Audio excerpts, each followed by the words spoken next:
صرف یہ نہیں بلکہ ہزاروں کی تعداد میں اللہ تبارک و تعالیٰ نے انبیاء آپ کے نسب میں پیدا فرمائے. اسی مناسبت سے آپ کو ابو الانبیاء بھی کہا جاتا ہے، یعنی آپ بہت سارے انبیاء کے والد ہیں. اور مفسرین اور محققین فرماتے ہیں کہ آپ کی تمام فضائل، آپ کی تمام شانیں وراء الورا ہیں اور ہر شان بڑی نرالی ہے، لیکن خاص طور پہ جو آپ کی شان و عظمت اور رتبے و مقام کا ذریعہ و سبب بنی وہ یہ ہے کہ جناب رسالت مآب صلی اللہ تعالیٰ علیہ وآلہ وسلم بھی آپ ہی کے نسب میں تشریف لائے. تو آپ کے آباء و اجداد میں نبی پاک علیہ السلام کے نسب میں حضرت ابراہیم علیٰ نبینا علیہ السلام شامل ہیں. حضرت ابراہیم کے دو بیٹے حضرت اسحاق اور حضرت اسماعیل، پھر حضرت اسحاق کے بیٹے حضرت یعقوب، حضرت یعقوب کے 12 بیٹے یہ بنی اسرائیل کہلاتے ہیں، چونکہ حضرت یعقوب کا نام اسرائیل بھی تھا، آپ کا لقب تھا. اور اسی مناسبت سے 12 بیٹے یہ سارے کے سارے بنی اسرائیل کو آگے بڑھانے والے، اور جناب اسحاق سے لے کر جناب عیسیٰ علیہ نبینا علیہ السلام تک سارے انبیاء جو ہے وہ جو ایک کثیر تعداد ہیں وہ سارے کے سارے اسی خاندان میں، اسی نسب میں تشریف لاتے ہیں. اور نبی آخر الزمان صلی اللہ تعالیٰ علیہ وآلہ وسلم یعنی پیارے آقا کریم علیہ السلام حضرت اسماعیل کے نسب سے خاندان سے تشریف لاتے ہیں. تو ساری مشہور کتابیں بھی آپ ہی کے خاندان میں آئیں. اور نبی کریم علیہ السلام کی شریعت کو قرآن مجید نے بھی اور خود نبی پاک علیہ السلام نے احادیث طیبہ میں ملت ابراہیم سے تعبیر فرمایا. اور جب آپ نے یہود و نصارہ کو نصیحتیں فرمائی تو اس میں اپروچ یہی تھی کہ پیارے آقا کریم علیہ السلام نے ان سے یہ فرمایا کہ جنہیں تم اپنا بڑا مانتے ہو اور نسبی اعتبار سے اپنا جد امجد مانتے ہو تو انہی کی ملت، انہی کی شریعت، یہ شریعت محمدیہ صلی اللہ تعالیٰ علیہ وآلہ وسلم کے طرز پر ہے. اور اللہ تبارک و تعالیٰ نے ملت ابراہیمی اس شریعت کو بنایا، یعنی اسی طرز پر، اسی طریقے سے. اگرچہ احکامات اور شریعت کے مسائل علیحدہ ہیں لیکن ترتیب اور حسن اور وہ انداز جو شریعت ابراہیمی میں تھا، اللہ رب العزت نے نبی پاک علیہ السلام کی شریعت کو ملت ابراہیمی کے طرز پر قائم فرمایا، جس کا ذکر کئی قرآن آیات میں اور احادیث میں ہمیں ملتا ہے. تو حضرت ابراہیم علیہ نبینا علیہ السلام کی کون سی ایسی خصوصیات ہیں کہ جن کی بنا پر قرآن مجید فرقان حمید نے آپ کی شان و عظمت کو بیان فرمایا. ایک آیت کریمہ کا حصہ میں نے پڑھا، سورہ ہود کی آیت کریمہ ہے. اللہ رب العزت ارشاد فرماتا ہے ان ابراہیم لحلیم اواہ منیب، کہ بے شک ابراہیم علیہ نبینا علیہ السلام بہت زیادہ حلم والے، بہت زیادہ آہیں بھرنے والے، یعنی اللہ کے حضور گر گرانے والے، رونے والے. اور تیسرا فرمایا منیب، اللہ کی بارگاہ میں بہت زیادہ رجوع کرنے والے ہیں. تو سب سے پہلے اگر حلم کو دیکھا جائے تو حلم کے معنی یہ ہیں کہ انسان کی طبیعت میں غصہ ضبط کرنا ایک اس کے مزاج کا حصہ بن جائے. ایک تو یہ ہے کہ وقتی طور پہ کسی کو غصہ آیا اور اس نے اللہ کی رضا کے لیے اس غصے کو پی لیا، جس کا وصف قرآن مجید فرقان حمید میں والکاظمین الغیظ کے ذریعے سے اللہ رب العزت نے ذکر فرمایا کہ وہ خوش نصیب اہل ایمان کہ جو اپنے غصے کو اللہ کی رضا کے لیے پی جاتے ہیں اور اس کا رد عمل ظاہر نہیں کرتے. تو یہ بھی بلا شبہ ایک بہت بڑا وصف ہے. لیکن حلم اس سے بڑھ کر اعلیٰ صفت ہے کہ انسان کو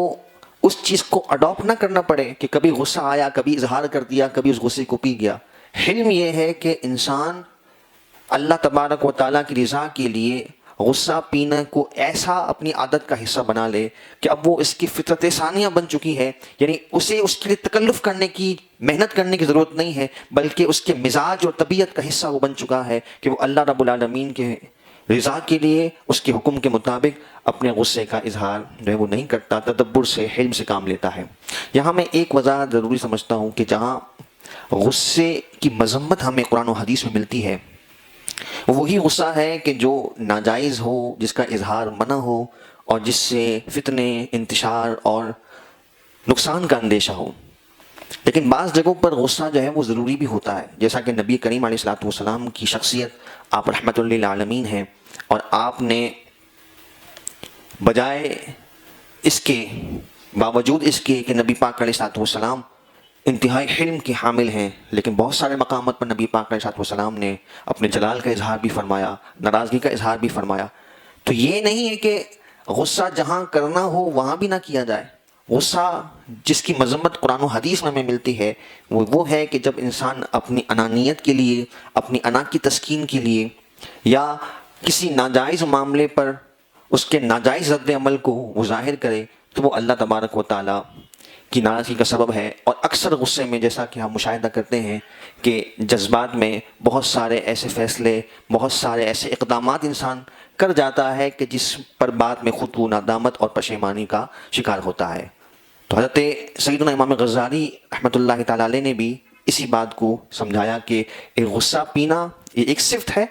اور حلم جو ہے وہ اس سے بڑھ کر صفت ہے کہ وہ انسان کے مزاج و طبیعت کا حصہ بن جائے، جس کا ذکر اللہ رب العزت نے حضرت ابراہیم کی شان کے طور پر بیان فرمایا۔ اور پھر اس میں یہ بھی چیز شامل ہے کہ انسان پر جب کوئی ایسی کیفیت، ایسے حالات کا سامنا ہو کہ جاہل انسان اس سے بلا وجہ الجھنے کی کوشش کرے اور اس کو غصہ دلانے کا سبب بنے، تو قرآن مجید فرقان حمید نے اس کا بھی حل اسی حلم کی گویا کہ عملی تفسیر قرآن مجید نے یوں بیان فرمائی ہے، وَإِذَا خَاطَبَهُمُ الْجَاهِلُونَ قَالُوا سَلَامًا، کہ یہ اللہ تعالیٰ کے حلم والے بردبار بندوں کا یہ انداز ہوتا ہے کہ جب ان سے کوئی جاہل کسی معاملے پر بحث کرے، الجھنا چاہے اور بات کو بڑھانا چاہے، قَالُوا سَلَامًا، تو وہ سلام کہہ کر آگے بڑھ جاتے ہیں، اور اللہ تبارک و تعالیٰ کی رضا کے لیے الجھنا اور بلا ضرورت چیزوں میں مبتلا ہونا، اس سے اپنے آپ کو محفوظ رکھتے ہیں۔ اور پھر نبی کریم علیہ السلام کی حدیث مبارکہ بھی ہے، حضرت سیدنا ابو ہریرہ رضی اللہ تعالیٰ عنہ اس کے راوی ہیں، محبوب کریم علیہ السلام نے ارشاد فرمایا ابتغوا الرفعۃ عند اللہ، کہ اللہ تبارک و تعالیٰ کے یہاں بزرگی اور عزت کو تلاش کرو۔ تو صحابہ کرام علیہم رضوان نے عرض کیا یا رسول اللہ یہ کیسے ممکن ہے؟ پیارے آقا کریم علیہ السلام نے 3 باتیں ارشاد فرمائیں، اور اس سے ملتی جلتی احادیث دیگر ہمیں کتب میں بھی ملتی ہے جن میں مختلف چیزوں کا ذکر ہے۔ یہاں جو حضور نے باتیں ارشاد فرمائیں، حضور نے فرمایا تصلوا من قطعک، تو اس کے ساتھ صلہ رحمی کر جو تیرے ساتھ قطع تعلقی کرتا ہے، وتعطی من حرمک، جو تجھے محروم رکھے تو اسے عطا کر، وتحلم عمن جہل علیک، یہ بات بڑی اہم ہے حلم سے متعلق ہے جو نبی پاک علیہ السلام نے ارشاد فرمایا کہ جو تیرے ساتھ جہالت کا مظاہرہ کرے، قرآن پاک کی آیت کے تناظر میں بھی اور حدیث مبارکہ کے تناظر میں بھی حلم کو یوں سمجھایا گیا کہ جو جہالت کا مظاہرہ کرے اس کے سامنے حلم اور تدبر اپنانا اور اسے اس کی جہالت کی بنا پر کامیاب نہ ہونے دینا، یہ ہے حلم کہ جو حضرت سیدنا ابراہیم علی نبینا علیہ السلام کی صفت کے طور پر ہمیں نظر آتا ہے۔ اور پھر آپ کی جو تبلیغ دین کا سفر ہے، حضرت سیدنا ابراہیم کی جو مشقت ہے، اس میں جب ہم غور کرتے ہیں تو آپ نے ابتداً جس خطے میں آپ نے شعور سنبھالا وہاں ہر طرف کفر ہی کفر ہے، بت پرستی ہے، اور آپ کا اپنا سگا چچا آزر جس کی پرورش میں آپ موجود ہیں وہ بت تراش ہے، بت بنا کر فروخت کرتا ہے،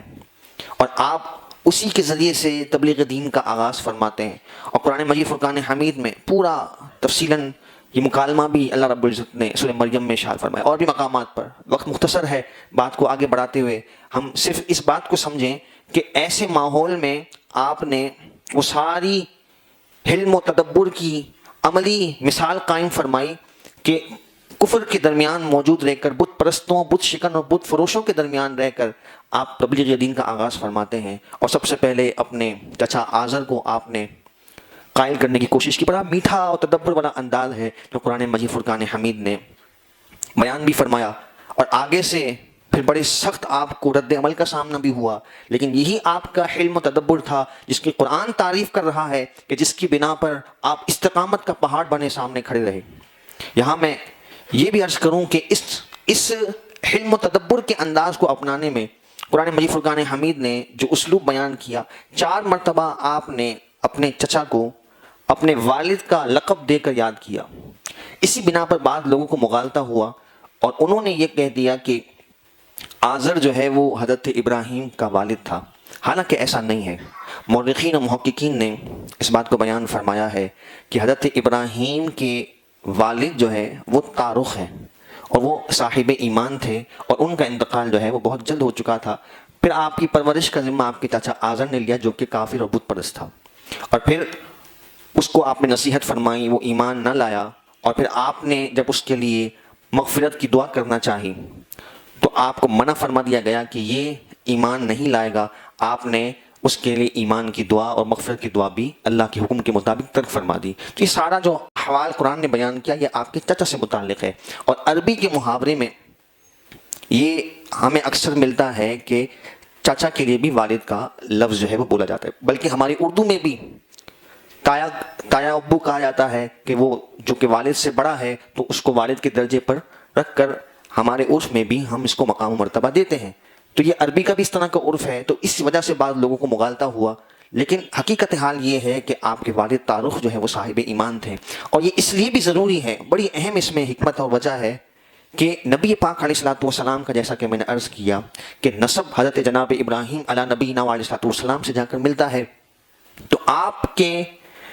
نسب میں حضرت ابراہیم ہیں, اور حضور علیہ الصلوۃ والسلام یہ فرماتے ہیں کہ میں پاک پشتوں سے پاک رحموں میں منتقل ہوا. یعنی جناب حضرت عبداللہ اور بی بی حوا رضی اللہ تعالی, حضرت جناب عبداللہ اور سیدہ آمنہ رضی اللہ تعالی عنہا سے لے کر جناب آدم اور بی بی حوا تک جتنے بھی نسب میں رشتے ہیں وہ سارے کے سارے اہل ایمان ہیں, کوئی بھی اس میں کافر و مشرک نہیں ہے. یہ حضور علیہ الصلوۃ والسلام کے خاندانی نسب اور آپ کے خاندانی شرف کا عالم ہے جو اللہ رب العالمین نے آپ کو خصوصی شان و افتخار عطا فرمایا. تو اس شان کے اعتبار سے بھی جو کہ حضرت ابراہیم آپ کے آبا و اجداد میں آتے ہیں اور پھر ان کے والد بھی آپ کے آبا و اجداد میں ہیں, تو حضور علیہ الصلوۃ والسلام کے فرمان کے مطابق کوئی بھی کافر, کوئی بھی مشرک آپ کے خاندان میں نہیں, کیونکہ حضور نے کیا فرمایا کہ میں پاک پشتوں سے پاک رحموں میں منتقل ہوا. تو یہ آپ کے حلم کی ہی شان تھی حضرت ابراہیم کی